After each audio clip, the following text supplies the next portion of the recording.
Hello students, welcome to प्रथम English classes.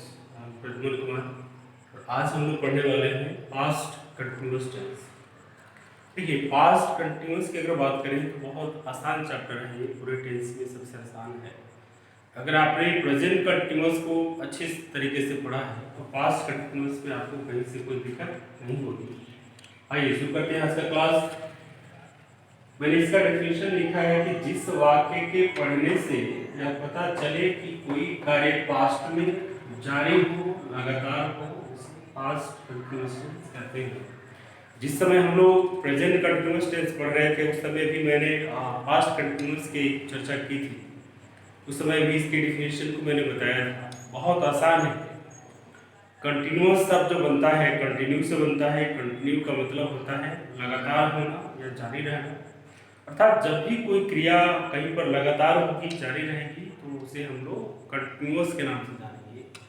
क्रिया अगर पास्ट में लगातार होगी तो पास्ट कंटिन्यूअस कहेंगे, प्रेजेंट में लगातार होगी तो प्रेजेंट कंटिन्यूअस कहेंगे, और उसी तरह से अगर फ्यूचर में लगातार होती है तो उसे फ्यूचर कंटिन्यूअस टेंस कहते हैं। और मैंने आपको बताया था कि जिस टेंस में भी कंटिन्यूअस शब्द लगा होगा, दरअसल उसमें वर्ब का चौथा फॉर्म लगता है, यानी कि वर्ब में आईएनजी है। ये रूल्स है, बड़ा आसानी से आपको याद रह सकता है कि पूरे 12 टेंस में 6 टेंस में कंटिन्यूअस शब्द आता है और 6 टेंस में भाग में क्या लगाते हैं हम लोग, आईएनजी लगाते हैं। अब आते हैं इसके सिंबल पे। तो सिंबल इसका होता है रहा था, रही थी, रहे थे। स्ट्रक्चर की बात करें तो इसमें होता है सब्जेक्ट प्लस वाज या वेयर प्लस बी4 plus object plus other words. अब देखिए, दो एग्जांपल से मैं इस टेंस को आपको समझाता हूं। पहला एग्जांपल कहता है कि वह अपने कमरे में बैठा था। तो देखिए, इसके पहले भी मैंने कई बार आपको बता चुका हूं, मैं कई बार इसके पहले हम लोग चर्चा कर चुके हैं कि टेंस को दरअसल पहचानते कैसे हैं। तो टेंस की पहचान जो है उसके अंतिम से होती है, लास्ट से होती है। जो हिंदी का हमारा सेंटेंस होता है, सबसे पहले उसमें देखते हैं कि किस टेंस का साइन लगा हुआ है। प्रेजेंट का साइन होगा तो है होगा, पास्ट में अगर कोई क्वेश्चन होगा तो था थे थी होगा, और फ्यूचर में होगा तो गागे की होगा। तो यहाँ पर स्पष्ट है कि वह अपने कमरे में बैठा था। था या था ये आकर के बता रहे हैं कि यह क्वेश्चन पास्ट में है। मेन रूप से यह सेंटेंस पास्ट में है। पास्ट के किस प्रकार में है ये समझने के लिए हमको वर्ब समझना पड़ेगा। तो वर्ब है इसमें बैठा। अब बैठा शब्द जो है बना है बैठना से। बैठना हमारा मेन वर्ब है। अब बैठने की स्थिति के बारे में हम लोग सोचेंगे कि बैठने का काम चल रहा है कि खत्म हो चुका है।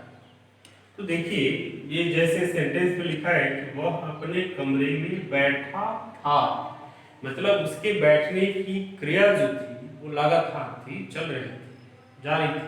किसमें जारी थी? पास्ट में जारी थी। इसलिए टेंस क्या कहलाएगा? पास्ट कंटिन्यूअस टेंस कहलाएगा।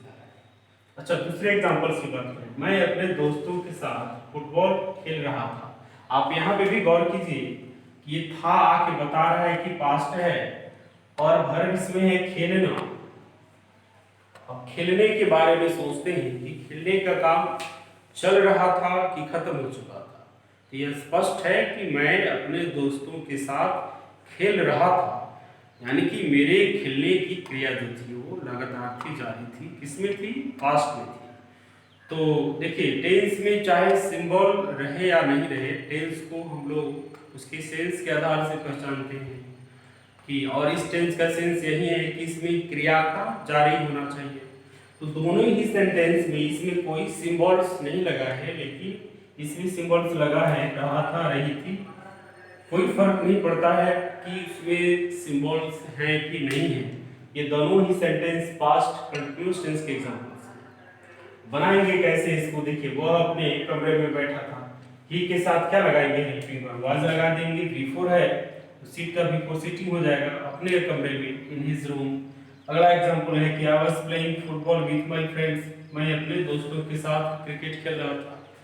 तो जैसे कि मैंने शुरू में भी कहा थी, बहुत आसान है ये पास्ट कंटिन्यूअस टेंस। अब मैं आपको इस टेंस में एक स्पेशल चीज सिखाने वाला हूँ कि अक्सर हम लोग बी4 की बात करते हैं, और बी4 का मतलब होता है कि किसी काम का जारी रहना। मैं आपको अलग से एक बी4 का बहुत शानदार ट्रिक बताने जा रहा हूँ।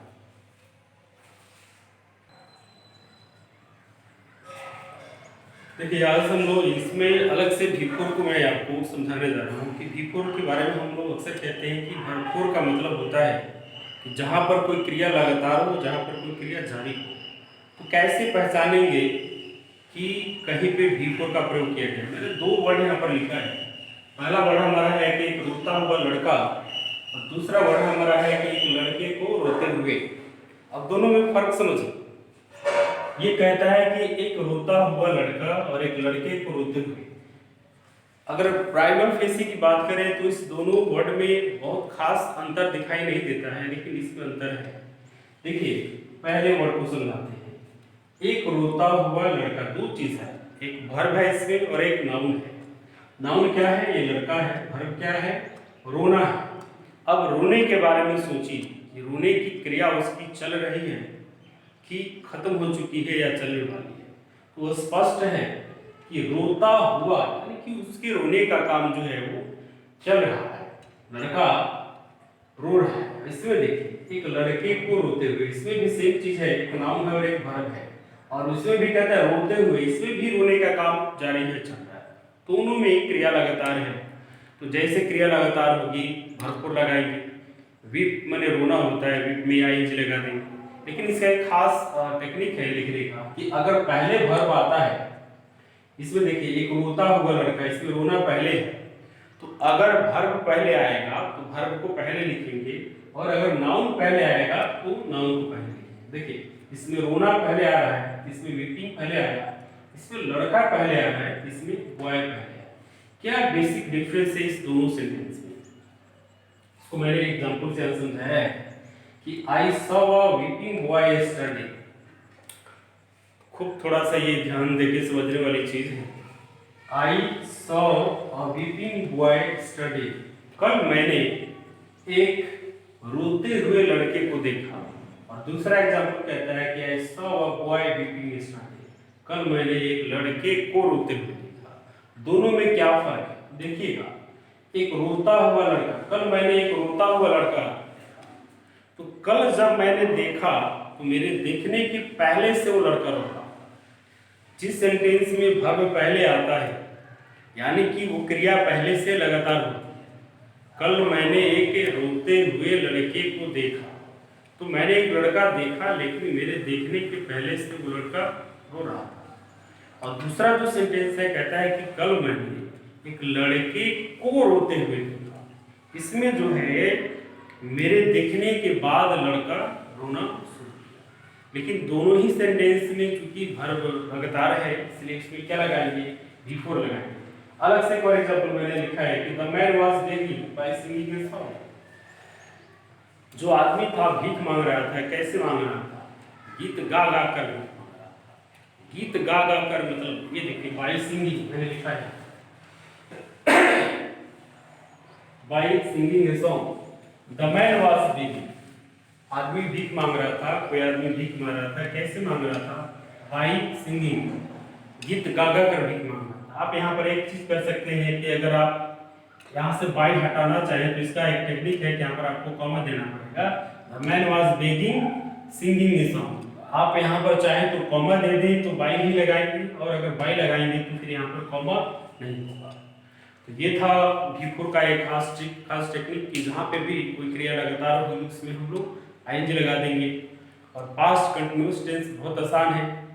आप इसी तरह से वीडियो को देखते रहिए, लाइक करते रहिए, सब्सक्राइब करते रहिए और बहुत अच्छा रिस्पॉन्स मिल रहा है आप लोगों का। मैं इसी तरह से आप लोगों के लिए आगे वीडियो बनाता रहूँगा। आज के लिए बस इतना ही। Thank you so much.